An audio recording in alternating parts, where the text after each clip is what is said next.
Students यहाँ पर देखिए इस वीडियो में नाइट्रोजनस बेस शो किए गए हैं। ये प्यूरिन होते हैं, दो हैं। एक ये एडेनिन का स्ट्रक्चर शो किया गया है, डबल रिंग है। ध्यान से देख लीजिए, प्यूरिन जितनी भी होती है डबल रिंग वाली होती है, यानी ये एडेनिन का स्ट्रक्चर है। दूसरा दिखाया गया है ग्वानिन का, ये भी डबल रिंग में है। उसके बाद पिरिमिडिन, ये प्यूरिन लिखा है, प्यूरिन दो होते हैं, एडेनिन एंड ग्वानिन, और पिरिमिडिन में तीन होते हैं। साइटोसिन ये सिंगल रिंग इसमें पाई जाती है। यूरेसिल देखिए, इसमें भी सिंगल रिंग पाई जा रही है। थाइमिन देखिए, इसमें भी सिंगल रिंग पाई जा रही है, यानी ये पिरिमिडीन है। दीज आर द पिरिमिडीन, यानी प्यूरिन में डबल रिंग पाई जाती है। जनरल अगर अंतर पूछा जाए आपसे, what is the main difference between purine and pyrimidine, तो प्यूरिन में डबल रिंग पाई जाती है और पिरिमिडीन में सिंगल रिंग पाई जाती है। तो प्यूरिन के अंतर्गत हो गए एडेनिन, ग्वानिन, और पिरिमिडीन के अंतर्गत साइटोसिन, यूरेसिल और thymine. These are the nitrogenous bases. Students, अब आता है सेकेंड, पेंटोज शुगर।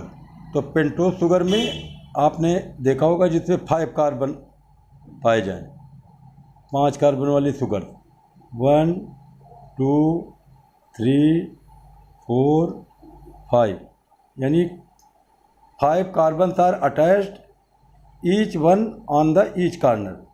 देखो, एक प्रत्येक कार्नर पर लगा हुआ है। ये 5 कार्बन वाली शुगर हो गई पेंटोज शुगर। ये दो टाइप की होती है, एक को बोलते हैं राइबोज शुगर, राइबोज, और दूसरे को बोलते हैं डीऑक्सी राइबोज शुगर। एक राइबोज शुगर हो गई, यानी पेंटोज शुगर जो होती हैं दो होती है। नाइट्रोजनस बेस आपने पढ़ लिया, पेंटोज शुगर में दो होती हैं, राइबोज शुगर और दूसरी डीऑक्सी राइबोज शुगर। स्टूडेंट, यहाँ पर आप ये देख रहे हैं कि राइबोज शुगर ये बनी है 5 कार्बन वाली, दिखाया गया है। राइबोज शुगर देख रहे हो, दूसरा देख रहे हो डीऑक्सी राइबोज शुगर। अब राइबोज शुगर और डीऑक्सी राइबोज शुगर में अंतर का क्या मेन अंतर आपको क्या समझ में आ रहा है? आप देखिए ध्यान से, तो यहाँ OH लगा है, यहाँ H लगा है, यानी ऑक्सीजन नहीं है। इसमें ध्यान से देखिए, यहाँ OH लगा है और यहाँ OH लगा है। देख रहे हो, दोनों जगह पर OH लगा है, और जबकि यहाँ पर आ जाइए तो यहाँ से O हट गया है। तो D का मतलब कमी हो जाना, काहे की, किस चीज़ की? ऑक्सी, यानी ऑक्सीजन की। और आगे लिखा है ribose, deoxy ribose. Ribose sugar में एक ऑक्सीजन की कमी हो जाए, यानी ये है राइबोज है शुगर, लेकिन उसमें एक जगह पर ऑक्सीजन घट गया है, तो इसको मान लिया गया डीऑक्सी राइबोज शुगर। तो ये शुगर जो है DNA के निर्माण में भाग लेती है, और ये शुगर RNA के निर्माण में भाग लेती है। This is the main difference between two of the sugar. अब स्टूडेंट, तीसरा आता है फास्फोरिक एसिड। फास्फोरिक एसिड में क्या है? H3, फास्फोरिक एसिड का फार्मूला होता है H3PO4। शॉर्ट में इसको हम जब लिखते हैं तो P लिख देते हैं, ऐसे जब DNA या RNA का स्ट्रक्चर बनाते हैं तो P लिख देते हैं शॉर्ट में। तो P का मतलब होता है फास्फेट ग्रुप, यानी ये पूरा फास्फोरिक एसिड होता है। इस फास्फोरिक एसिड का फार्मूला समझ लिया जाए। स्टूडेंट्स, यहाँ पर देखिए, H3PO4 है, 1 2 3, तो H3 हो गया। P और 1 2 3 4, H3PO4 का formula. This is the phosphoric acid. ये दिया हुआ है H3PO4, तो ये शो कर रहा है, यही जुड़ा होता है। यानी आप लोगों ने पढ़ा है 3 चीज़ें। तो स्टूडेंट्स, न्यूक्लियोटाइड्स में अगर बनाना है या न्यूक्लियोसाइड बनाना है तो हमको 3 चीज़ों की आवश्यकता होंगी। 3 things are necessary for the formation of nucleosides and nucleotides. उनमें से nitrogenous base, adenine, guanine, cytosine, thymine, uracil. Pentose sugar यानी 5 कार्बन वाली शर्कराएँ 2 पाई जाएंगी, या राइबोज और डीऑक्सी राइबोज। फास्फोरिक एसिड पाया जाएगा जिसको H3PO4 बोला जाता है। स्टूडेंट्स, अब हम लोग न्यूक्लियोसाइड और न्यूक्लियोटाइड का बनना सीखेंगे। कैसे बनते हैं न्यूक्लियोसाइड और न्यूक्लियोटाइड। जैसे नाइट्रोजनस बेस कितने होते हैं, 5 टाइप के होते हैं। तो 5 टाइप में जैसे एडिनिन है, ग्वानिन है, साइटोसिन है, थाइमिन है, uracil. These are the nitrogenous base. ये सिंबल दिए गए हैं इनके लिए, adenine, guanine, cytosine, thymine, uracil. अब अगर एडिनिन से केवल एक पेंटोज शुगर जुड़ जाए तो ये बन गया न्यूक्लियोसाइड, यानी एडिनिन का एक न्यूक्लियोसाइड बन गया। ग्वानिन से अगर पेंटोज शुगर जुड़ जाए तो ये ग्वानिन का न्यूक्लियोसाइड बन गया। इसी तरह से साइटोसिन से पेंटोज शुगर जुड़े तो साइटोसिन का न्यूक्लियोसाइड बन गया। इसी तरह से थाइमीन का न्यूक्लियोसाइड, और इसी तरह से यूरेसिल का न्यूक्लियोसाइड। अब ये यहाँ पर ये माने रखता है कि यहाँ पर डीऑक्सीराइबोस शुगर जुड़ रही है कि राइबोस शुगर जुड़ रही है। अगर डीऑक्सीराइबोस शुगर जुड़ेगी तो वो डीएनए का निर्माण करेगी, अगर राइबोस शुगर जुड़ेगी तो आरएनए का निर्माण करेगी। तो आपके समझ में आ गया होगा कि न्यूक्लियोसाइड जो होते हैं वो एक प्यूरीन या पिरिमिडीन, कोई नाइट्रोजन बेस होना चाहिए और एक पेंटोज शुगर होनी चाहिए, तो न्यूक्लियोसाइड बन जाते हैं। अब न्यूक्लियोटाइड कैसे बनते हैं? इसी में से एक फास्फोरिक एसिड का मॉलिक्यूल जोड़ दो तो ये पूरा बन गया न्यूक्लियोटाइड। इसमें एक फास्फोरिक एसिड का न्यूक्लियोटाइड जोड़ दो तो ये पूरा एक ग्वानिन का न्यूक्लियोटाइड बन गया। इसमें एक फास्फोरिक एसिड का जोड़ दो तो साइटोसिन का बन गया न्यूक्लियोटाइड। थाइमीन वाले में जोड़ दो, एक केवल फास्फोरिक एसिड जोड़ना है तो ये न्यूक्लियोटाइड में बदल गया। यानी फास्फोरिक एसिड हटा दीजिए तो न्यूक्लियोसाइड है, और फास्फोरिक एसिड जोड़ दीजिए सब में तो न्यूक्लियोटाइड बन गए। तो इस प्रकार से अगर देखेंगे तो राइबोज शुगर के आधार पर देखेंगे तो 5 प्रकार के बन जाएंगे न्यूक्लियोसाइड और 5 प्रकार के बन जाएंगे न्यूक्लियोटाइड, तो हो गए 10। और डीऑक्सीराइबोस शुगर के हिसाब से देखोगे तो 5 प्रकार के बनेंगे न्यूक्लियोसाइड और 5 प्रकार के बन जाएंगे, 5 टाइप के बन जाएंगे न्यूक्लियोटाइड्स। आपको काफ़ी कुछ क्लियर हो गया होगा। यानी किसी भी न्यूक्लियोटाइड के बनाने के लिए एक नाइट्रोजन बेस, एक पेंटोज शुगर, एक फास्फोरिक एसिड, ये तीनों आपस में मिल जाते हैं तो इसी को पूरे को बोलते हैं न्यूक्लियोटाइड। केवल फास्फोरिक एसिड हटा दीजिए तीनों से तो ये न्यूक्लियोसाइड आपके सामने बने हुए, और फास्फोरिक एसिड सब में जुड़ गए तो बन जाते हैं nucleotide.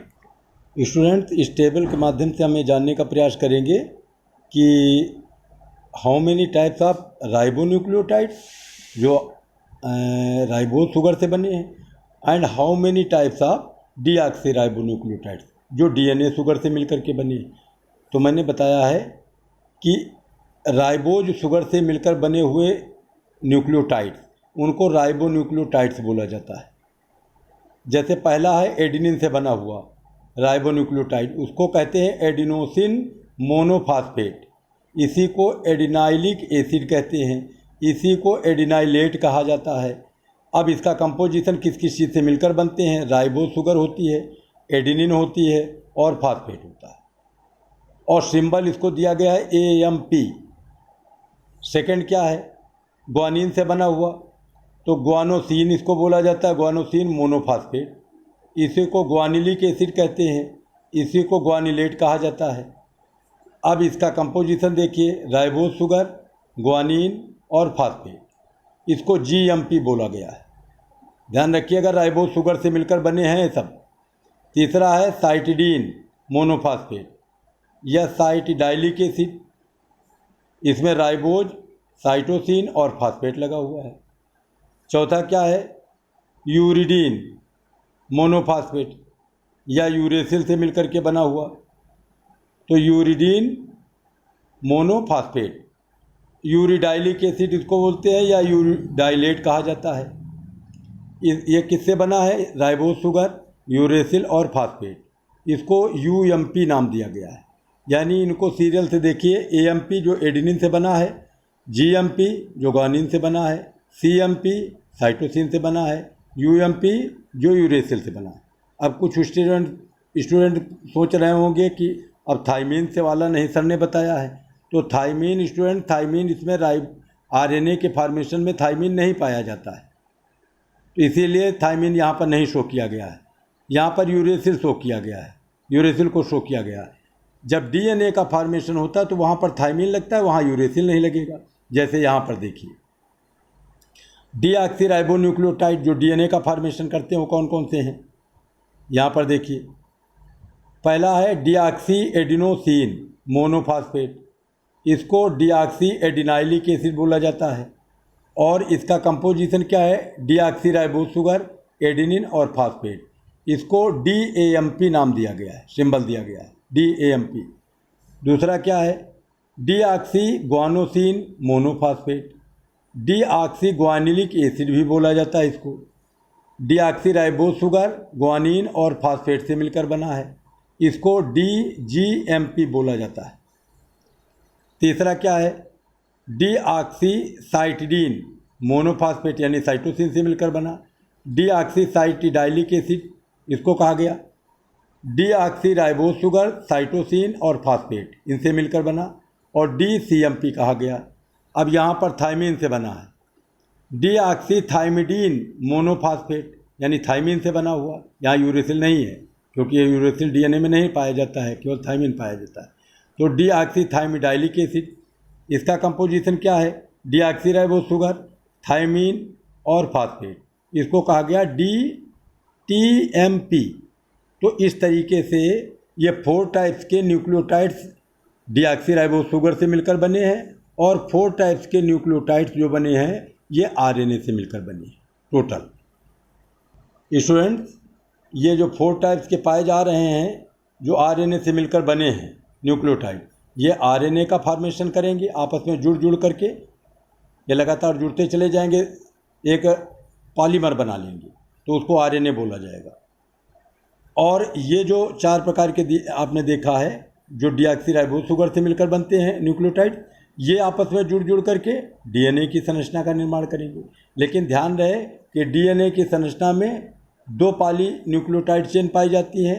There are 2 poly nucleotide chains in DNA, but in the case of RNA only 1 poly nucleotide chain is found. तो ये पॉलीमर है, न्यूक्लियोटाइड्स के पॉलीमर हैं। DNA और RNA जो हैं ये न्यूक्लियोटाइड्स के पॉलीमर माने जाते हैं। स्टूडेंट, ये जो देख रहे हो आप फिगर, ये एडेनिन बना, डबल रिंग वाला मैंने बताया है प्यूरिन है। एडेनिन है, यहाँ से राइबोज शुगर जुड़ी हुई है और एक फास्फेट जुड़ा हुआ है, यानी ये राइबोज शुगर से मिलकर के बना हुआ एक न्यूक्लियोटाइड है। इसमें 2 फास्फेट हाई एनर्जी बांड के जोड़ दिए गए, हाई एनर्जी बांड 2 फास्फेट जोड़े गए हैं, तो ये बन गया ATP। ये ATP का मॉलिक्यूल आपके सामने शो किया जा रहा है, ATP का मॉलिक्यूल। ये ATP का मॉलिक्यूल जो है आपके सेल के अंदर पाया जाता है, जो एनर्जी को बांध लेता है और एनर्जी क्वाइन कहलाता है। माइटोकॉन्ड्रिया के अंदर इनके बहुत सारे मॉलिक्यूल्स बनते हैं और ये एनर्जी प्रोवाइड कराते हैं। तो ये ATP का मॉलिक्यूल ध्यान रखिएगा कि राइबोज शुगर से मिलकर बना होता है न्यूक्लियोटाइड, एडेनिन, राइबोज शुगर और फास्फेट। फिर उसमें अलग से 2 हाई एनर्जी बॉन्ड जोड़े जाते हैं। देखो ये इस तरह से मोड़ करके दिखाया गया है, इनको बोलते हैं हाई एनर्जी बॉन्ड, जबकि ये बॉन्ड जो जुड़ा हुआ है ये सिंपल बॉन्ड जुड़ा हुआ है, ये सिंपल बॉन्ड। तो सिंपल बॉन्ड में कम एनर्जी होती है और ये जो हाई एनर्जी बॉन्ड है इसमें ज़्यादा एनर्जी स्टोर की जाती है। तो कभी कभी इन न्यूक्लियोटाइड्स का प्रयोग सेल के अंदर एनर्जी को बांधने में भी कर लिया जाता है। ऐसा नहीं कि न्यूक्लियोटाइड्स का उपयोग केवल DNA और RNA के फॉर्मेशन में ही किया जाता है। इन न्यूक्लियोटाइड्स का यूज एनर्जी के बांधने में भी किया जा सकता है सेल के अंदर, और जब ज़रूरत होती है तो एनर्जी को इन्हीं के रूप में भेज दिया जाता है एक पार्ट से दूसरे पार्ट में। स्टूडेंट, यहाँ पर अभी आपने न्यूक्लियोटाइड्स पढ़े हैं, अब ये देखो RNA से बने जो राइबोज शुगर से बने हुए ये पाए जाते हैं, इनको बोला जाता है न्यूक्लियोसाइड, यानी राइबो न्यूक्लियोसाइड, यानी फास्फेट केवल हटा दिया गया है, एक पेंटोज शुगर राइबोज जोड़ी गई है सब में, और ये नाइट्रोजनस बेस, तो ये न्यूक्लियोसाइड है। जो राइबो शुगर से मिलकर के बने हुए 4 प्रकार के, एडिनोसिन, ग्वानोसिन, साइटिडीन और यूरिडीन, ये 4 प्रकार के। अब इधर अगर इनको AGCU सिंबल दिए गए हैं, इनसे मिलकर के बने हुए। अब यहाँ डीऑक्सीराइबोन्यूक्लियोसाइड उतने 4 प्रकार के भी होंगे, क्योंकि यहाँ पर थायमीन आ जाएगा और यूरेसिल हट जाएगा। यहाँ पर जो है deoxy adenosine, deoxy guanosine, deoxy cytidine और डीऑक्सी थायमिडीन, ये। अब इसमें क्या हुआ, डीऑक्सीराइबो शुगर देखो सब में जुड़ गई। एडिनिन, ग्वानिन, साइटोसिन और थायमिन, इनके सिंबल्स ये दिए गए हैं, DA, DG, DC और DT। तो स्टूडेंट्स, इस वीडियो के माध्यम से मैंने आपको न्यूक्लियोसाइड्स, न्यूक्लियोटाइड्स और इनके फॉर्मेशन की टेक्निक्स कैसे बनाए जाते हैं, नाइट्रोजनस बेसिस क्या हैं, फास्फोरिक एसिड क्या है, ये सब आपको बताने का प्रयास किया है। आशा है कि आपको पूरी चीज़ें समझ में आ जाएंगी। अगर किसी को कोई प्रॉब्लम भी आती है तो आप पूछ सकते हैं।